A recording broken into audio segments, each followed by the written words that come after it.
आना पड़ता है कि कांग्रेस वर्सेस बीजेपी क्या है।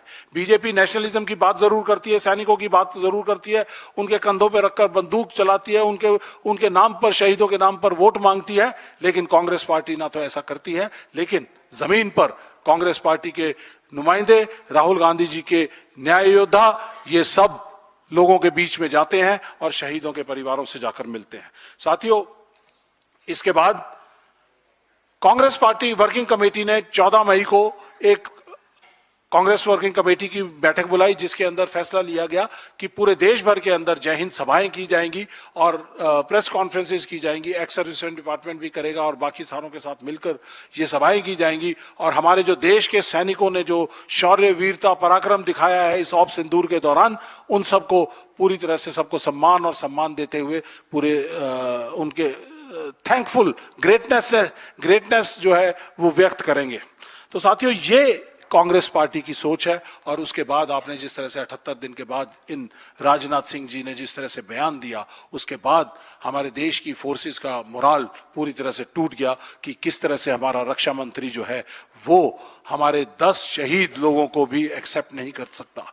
तो मैं इसकी तुलना जो है करना चाहूंगा कि पाकिस्तान की फोर्सेस के अंदर जो रेगुलर फोर्सेस के लोग आकर हमारे देश में ऑपरेट करते हैं, टेररिस्ट एक्टिविटी अंजाम देते हैं, और जब वो मारे जाते हैं तो पाकिस्तान की जो सेनाएं हैं उनको एक्सेप्ट करने से मना कर देती हैं। भारतीय सेनाओं का ट्रेडिशन, ईथोस और ट्रेनिंग ऐसी है कि वो पाकिस्तान के जो सोल्जर्स हैं उनका भी सही अंत्येष्टि और सही सम्मान से, पूरे सम्मान के साथ उनका लास्ट राइट्स करते हैं।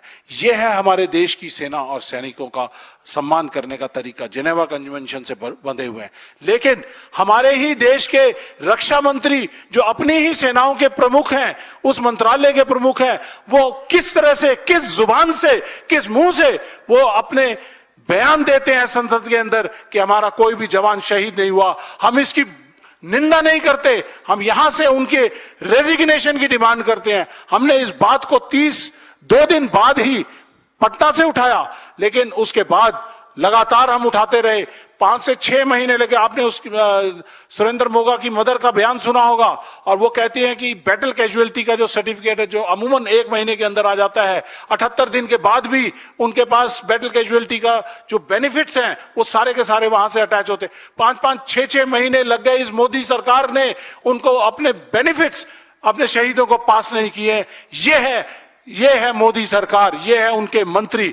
और मैं इस पूरे प्रकरण के अंदर, अगर आप इस वीडियो को चलाकर देखेंगे तो इस वीडियो में जब राजनाथ सिंह जी बयान दे रहे थे, किसी भी जवान की क्षति नहीं हुई, बीजेपी के लोग तालियां बजा रहे थे, बेंचेस को थंप कर रहे थे, और अमित शाह जी उसके ऊपर हंस रहे थे।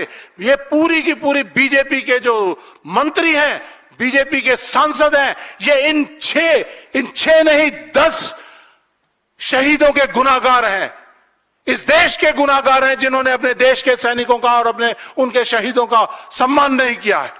इनको संसद के मंदिर के अंदर बैठने का कोई अधिकार नहीं है। इस सरकार को तुरंत प्रभाव से इस्तीफा दे देना चाहिए, जिम्मेदारी लेनी चाहिए। हम अपने पार्टी से गुहार लगाएंगे कि इनकी ब्रीच ऑफ प्रिविलेज का एक मोशन लेकर आए, और ताकि जो है इनकी जो गलतियां हैं वो दुनिया के सामने, देश के सामने पता चले।